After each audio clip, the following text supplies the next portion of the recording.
Hello and welcome to the Purple Portal with your host, the somewhat reluctant mystic, Elaine Bartlett.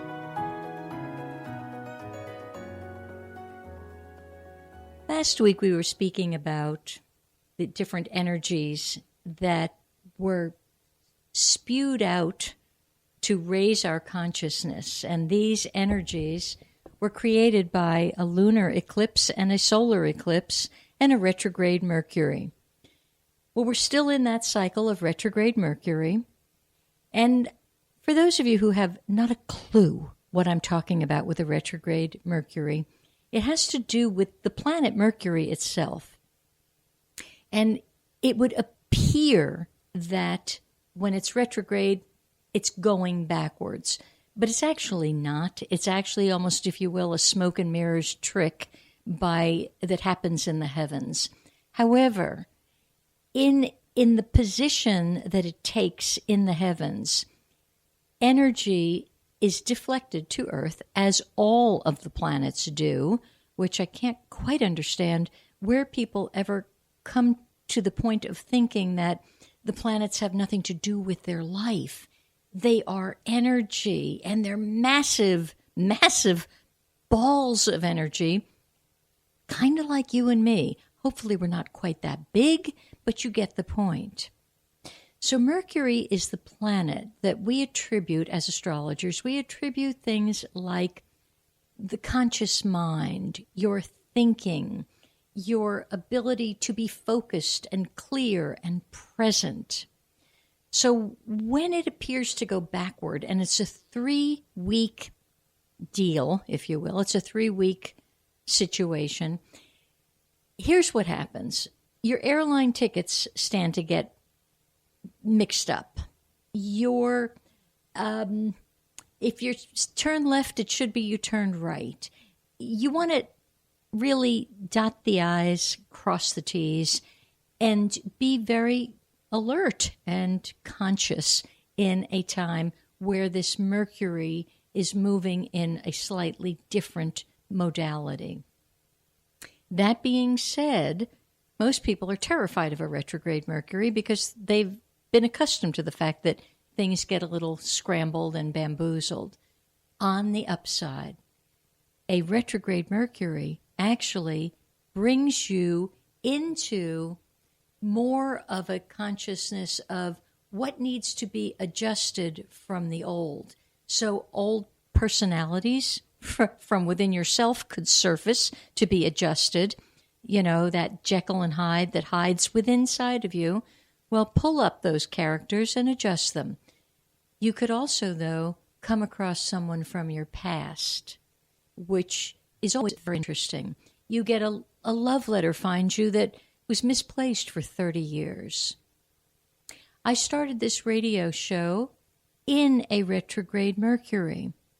Well, I'm very happy with my choice to start then, because in my own natural birth chart, I was born with a retrograde Mercury. So none of this is new. The gentleman that owns the station, I had to have known him somewhere, because it's a repeat of old business coming now to the next level of completion, the next level of expansion. So look between now and the 22nd to see who's coming into your life. What the heck are they doing in there? I've come into your life during this portion. And who the heck am I? Obviously, I'm an old connection. I'm an old information bringer for you. A bringer of news, a bringer of light, a bringer of contemplation, a bringer of thought, and hopefully a bringer of thought provocation. I'd like to poke around that brain of yours sometimes and get you up and running. So my background in all of this, what gives me the ability to come here, at least in my mind, is the fact that I've been a student, teacher, and teacher-student, a light seeker, a light giver, a love seeker, a love giver, since the early 1970s. Some of you weren't even born then. And the journey was an interesting one because I was very reluctant to go on the journey. At the time, I was very devout in the religion that I was born unto. And the religion actually excommunicated, that was the word, excommunicated you if you were an astrologer. Well, once I faced that fear and did a little more research, it didn't take much digging to get to understand that, well, isn't this interesting?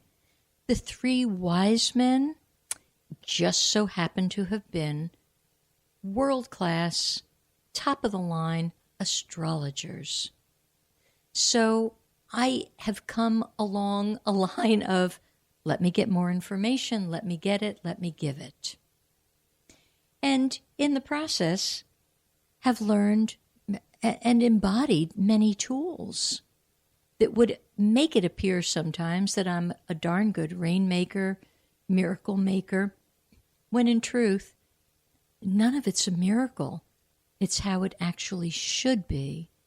And it's just based on the fact that, for the most part, we no longer can identify the laws of the universe, how they operate, how they live and breathe, and have room in your life and mine.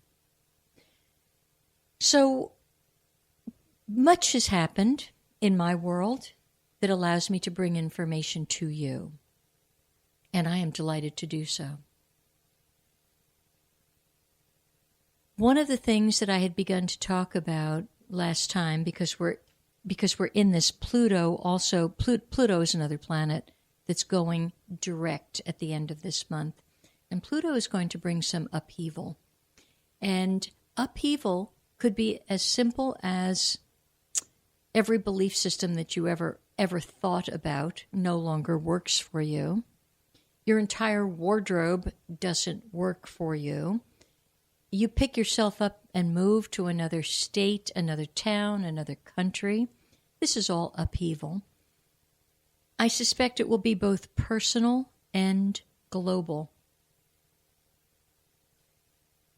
What you want to do in the midst of upheaval, it's kind of like a hurricane. You become the eye of the storm. The eye of the storm is silent. It is powerful. It doesn't have an opinion. It stays out of criticism, and it has no judgment. Judgment's such an interesting thing. Most of us are very sort of finicky with, not me, I'm not judgmental. I suspect you could take another look because it's so subtle and it's so insidious. We hold judgment about almost anything and everything and anyone and everyone.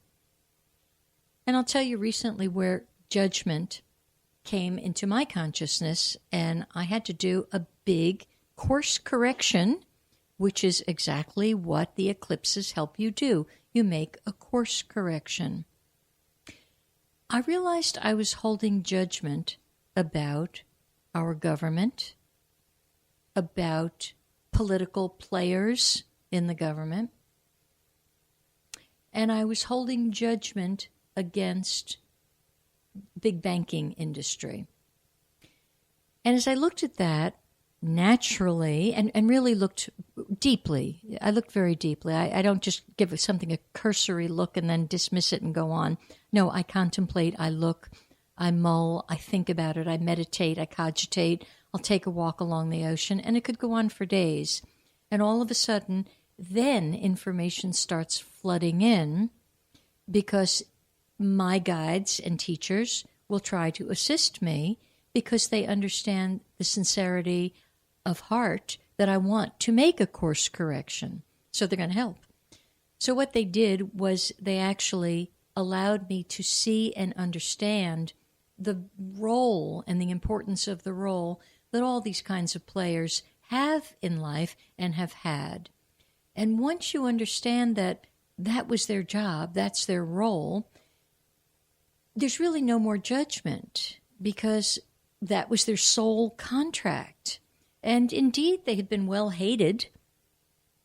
You know, you look at both of our choices for presidency, you can look at either side. They're both equally hated.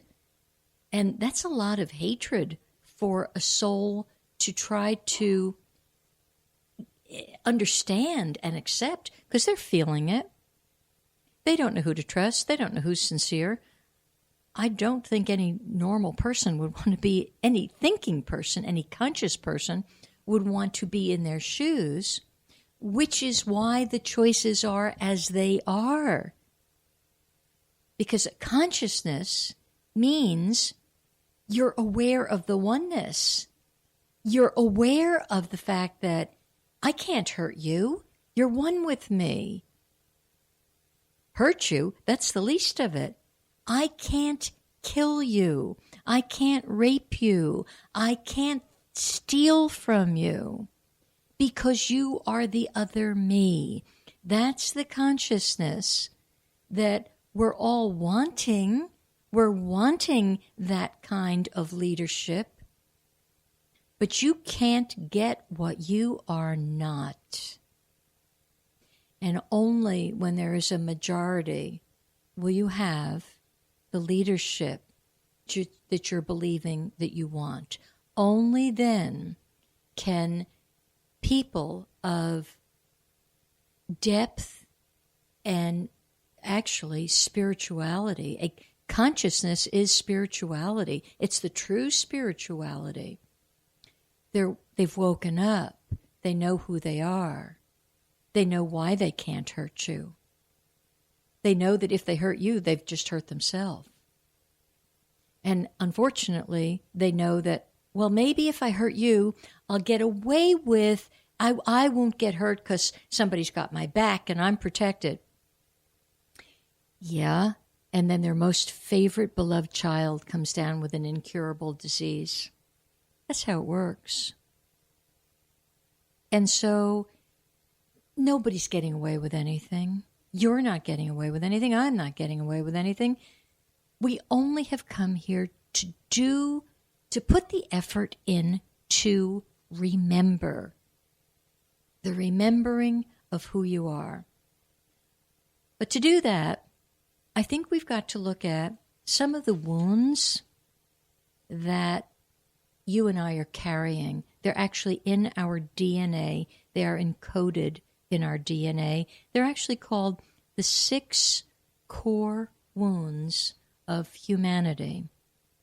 And this material, it resonates to a whole magnificent body of work that was brought forth onto the planet to help us at this time by a gentleman who's in England whose name is Richard Rudd, R-U-D-D. And Richard was gifted to be able to bring forth something, a body of work, which is called the Gene Keys. And as the weeks go on, I'm going to talk much more in depth about these Gene Keys because as gene being G-E-N-E, your genes. And the contention of this material is we have the power to change our genes, and it's so revolutionary, and yet at the same breath, it is absolutely ancient, and it's what all of the great teachers and healers upon the earth absolutely knew and stood in. Yeshua knew it. Some of you insist on calling him Jesus, which is a slur of his word. He's Yeshua. The Buddha knew it. Krishna knew it. The great ancient teachers of all time knew it. And they operated it, and that's what their miracles were. They were operating from a higher frequency that allowed them to stand truthfully with a corrected gene pattern. So the 6 core wounds are repression, denial, shame, rejection.